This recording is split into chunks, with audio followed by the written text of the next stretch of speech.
I have worked in palace kitchens long enough to know that the food is never really about the food.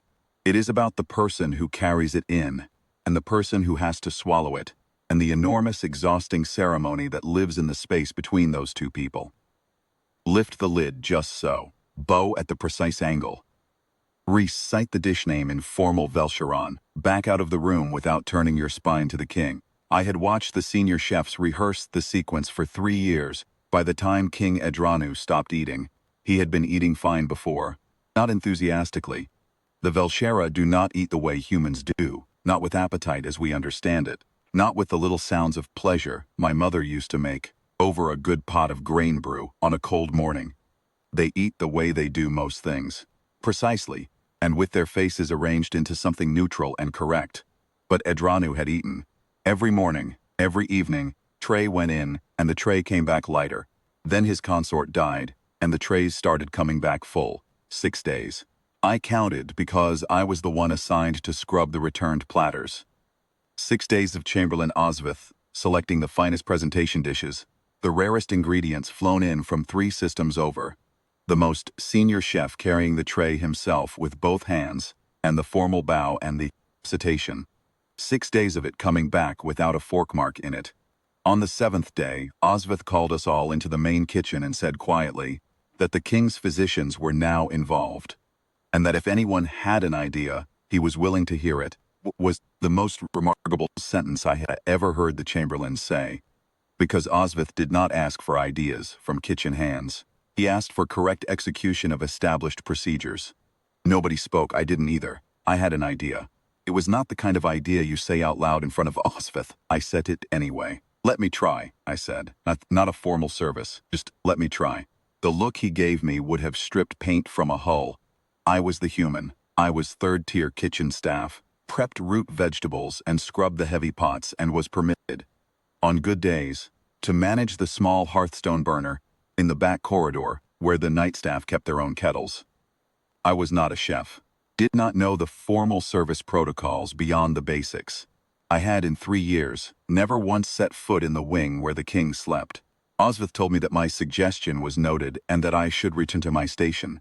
I returned to my station, and then, at the 2nd hour past midnight, when the corridor outside the kitchen was empty and the senior staff had gone to their beds, I took my own tin cup and my own small packet of roasted grain that I had brought from home and kept in my apron pocket because palace grain brew tasted like hot water, with ambitions, and I walked down the long back passage that ran behind the royal wing. I want to be clear, I was not trying to save the king. I was not on a mission.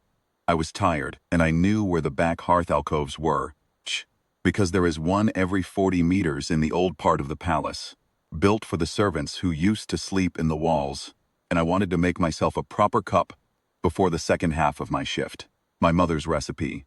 You toast the grain dry in the cup first, just a few seconds on the hearthstone, until it smells like something is actually happening. Then you pour the hot water slow, from a height, so it blooms. He was sitting on the floor of the alcove when I turned the corner. I will say this about the Velshara in general, and about King Edranu in particular. They are tall. When they stand, they are arranged into something regal and complete, like a sculpture that has not decided to stop.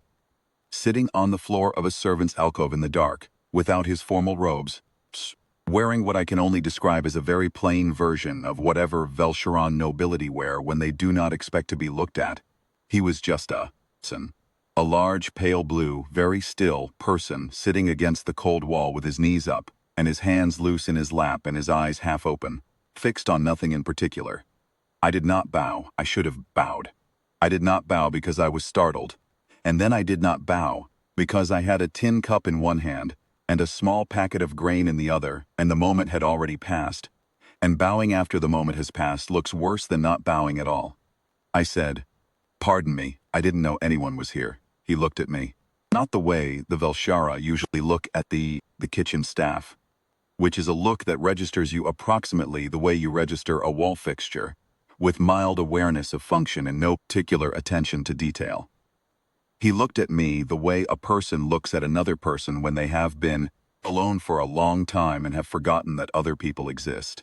I said I was going to make grain brew, the proper kind. And then, Because the silence was very large and he was still looking at me, I said, "There's enough for 2 cups if you want one. You don't have to." He said nothing. I had no idea if that meant yes or no, or go away or something else entirely. I went to the hearthstone anyway, because my feet were cold and I had been awake since the 4th hour, and I still had 3 hours of shift left, and I toasted the grain in the cup the way my mother showed me. And then I poured the water slow from the small kettle that was always kept warm in the alcoves, and I let it bloom. The smell of it filled the corridor. It is a plain smell, nothing elegant about it.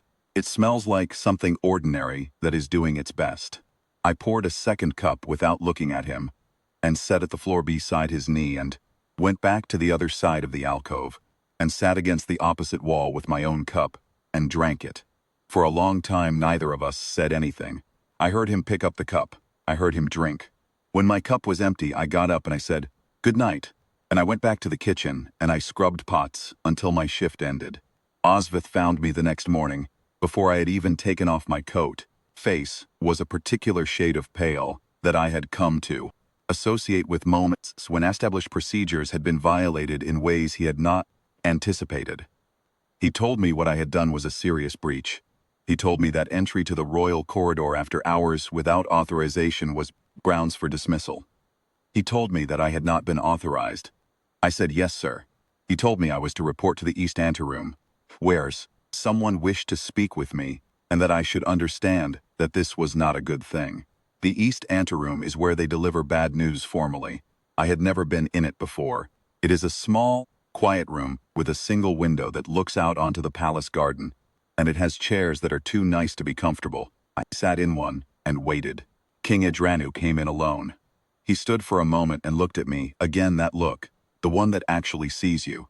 And then he sat down across from me in the other too nice chair, and he said, in his formal, careful galactic standard, "You did not bow last night."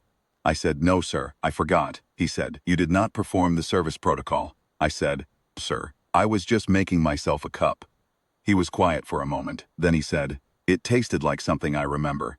Before everything was ceremonial." He paused. "I would like you to continue making it. That was 4 months ago. I am still here. Not as a chef. I am still third-tier kitchen staff, technically, though Osvith has stopped looking at me like stripped paint. My assignment now includes the king's breakfast, which is 1 plain cup of grain brew, made the way my mother taught me, brought to whatever room he is in without announcement, set down without ceremony, and that is the whole of it. He eats now too. Proper meals, formal service, the whole protocol, the recitation of the dish names in correct Velsharan. He is not better, not exactly. Grief does not work that way, not for humans, and I do not think it works that way for the Velshara either. But he is present. He sits in the chair and he eats, and when I bring the cup in the morning he says, sometimes, 1 word, "Good." I think about my mother a lot, these days. About how she would laugh if I told her that her method, toast it dry first, pour slow from a height, it bloom, had crossed 3 star systems and reached a king. She would say the same thing she always said when something ordinary turned out to matter more than expected. She would say, "Well, of course it did."